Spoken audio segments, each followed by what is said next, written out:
dikkati na ñee ngay gàmmu de ca coow la ñeneen ñaa ngay ras dem Tribune yéen kaay naan man paradoxe pastefien moo am ci réew mi moom régime ba day ma ngay menacer Jeune Afrique naan contention ma nga jël baaraamu joxoñ ba joxoñ ko moom Jeune Afrique naan contention ci mim réew yéen kaay day média bi naan man ci même waxtu moom président Diomaye day ma nga ñaabari di addu be nag magazine ba menes na seen moom président de la République du Sénégal président Bassirou Diomaye Diakhar Faye mu yeeg ci tribune boo xam ne Jeune Afrique ko defar waxtu wa nga xam ni ab équipe am dafa jëloon ab menace de censure jébbal ko média boobee yéene kaay bi naan man fees war a xalaatee mooy coow li fi mu ne ndax nag fekkeewun ab incohérence boo xam ne ma nga am ci gestion bu communication bu gouvernement gi ndax ab interview d'apaisement jébbaluñ ko magazine boobee waxtu woowu Le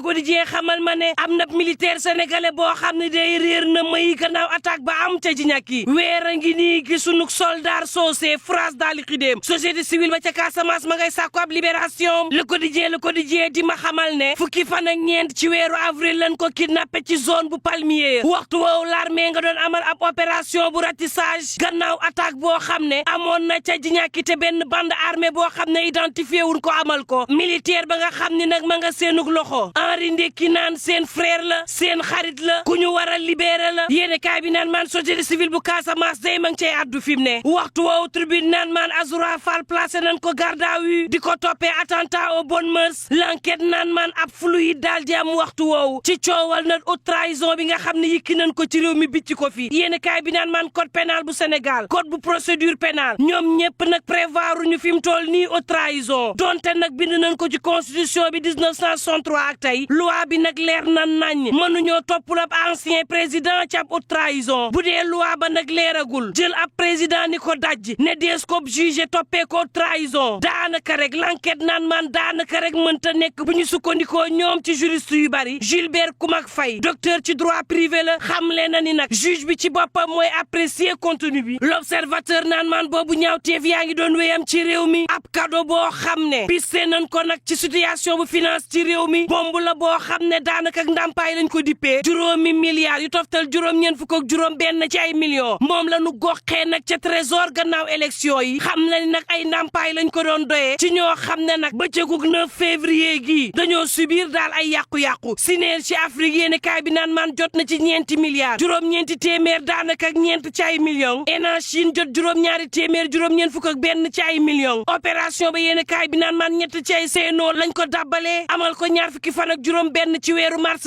2024 ñaari fan gannaaw élection présidentielle yi période boo xam ne Sall ngaari ñàkk na ci période boo xam ne nag affaire courante yi képp lañ waroon régler l'enquête bi nag war a leeral ndax opération boobee dañ koo ñaabari amal ko ci urgence ngir liquider nag ay fonds publics yoo xam ne dañ ko def daal laata passation de service diggante président Macky Sall ak président Bass les éco naan man avocat yu Farba Ngom yi niki tey dees na janoog taskatu xibaar yi ci ngoon gi Walf Quotidien naan man booba Abdoulaye Wilane ma ngay wax amul wiiri jaari ndaari toog wax ci dialogue politique bi reddition des comptes avenir du parti socialiste ma nga naan Sonko ak président Diomaye dañuy jàng daal fi mu ne nag xam-xam moom amuñu ko ma nga naan APR ak parti démocratique sénégalais ak parti socialiste amuñu droit nag dugg ci sikundik di jommalaate combat politique ay délit ce qui sublis daal moo ci war a nekk le point ak ci naan maan booba coow laa nga ca dialogue ba APR moom ma ngi ca wét kay ndax nag taxaw na temm nay demul ca dialogue ba yónneewul yéeni kay bi mel ni ku naan kon yaa cay wét kay ndax ancien ministre Omar Sarr nee na day dem Nicolas Ndiaye LD nee na day dem ancien PM Amadou Ba ak parti démocratique sénégalais ba fii ñu taxawee dañuy dem ay dignitaires yu mag ci APR ñoom it boo mooy tuul dinañ dem ndax reddition des comptes xët tapit rapide la daal di def nag ci APR googee nar koo yàqal daal Le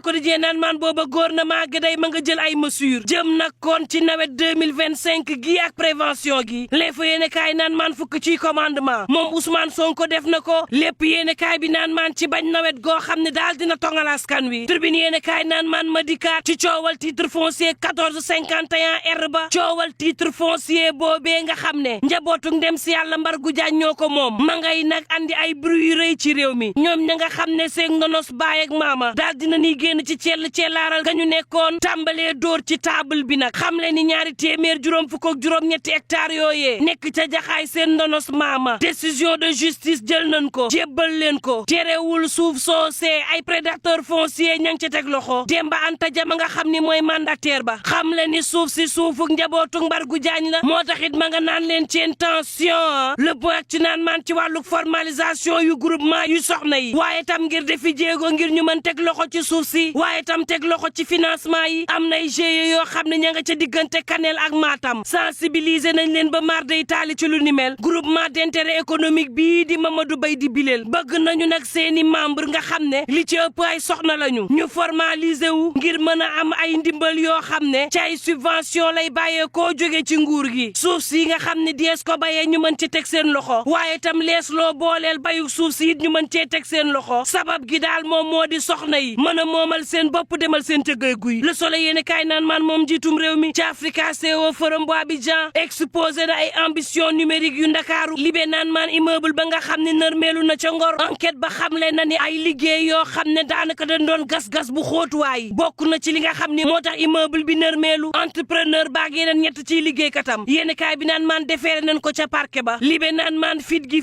ci réew mi président Fall mii moo ko am da doon convoqué ay nit ca palais de justice bu Ndakaaru yenn saay sax mu jébbale ay mandat de dépôt yéene kaay bi naan man ma fita ngi ci flagrant délit lañu ko jàppee ca bureau 84 ci palais de justice moom waa ji Fall am ñeent fukk ak juróom defeere nañ ko niki démb brigade bu affaire générale moo ko def usurpation de fonction lañ koy toppee usage de fausse qualité ak extorsion de fonds lañ koy toppee jarbaatu genn ak magistrat la moom waa ji nee na ab juriste consultant la xamle woon ni dafa jiite ab bureau en charge bu wàllu médiation pénale ci noonee nag la doon ronxee ay xaalis ci doomu aadama yi ne da leen di defal ay médiation pénale waa ji Jóob ab victime la ci gannaaw ba ko président Fall convoqué ca la mu dippee ab bureau da ko génneel ab document ne ko da ko yóbbu mandat de dépôt altine gi fukki fan ak ñaar ci weeru mai ab magistrat boo xam ni ma nga ca Kaolack moo ko tendre piège mu réussir mu démasqué ko jàppalu ko ak lu mën a mbokk yi ñu ñaan jàmm teendoog jàmm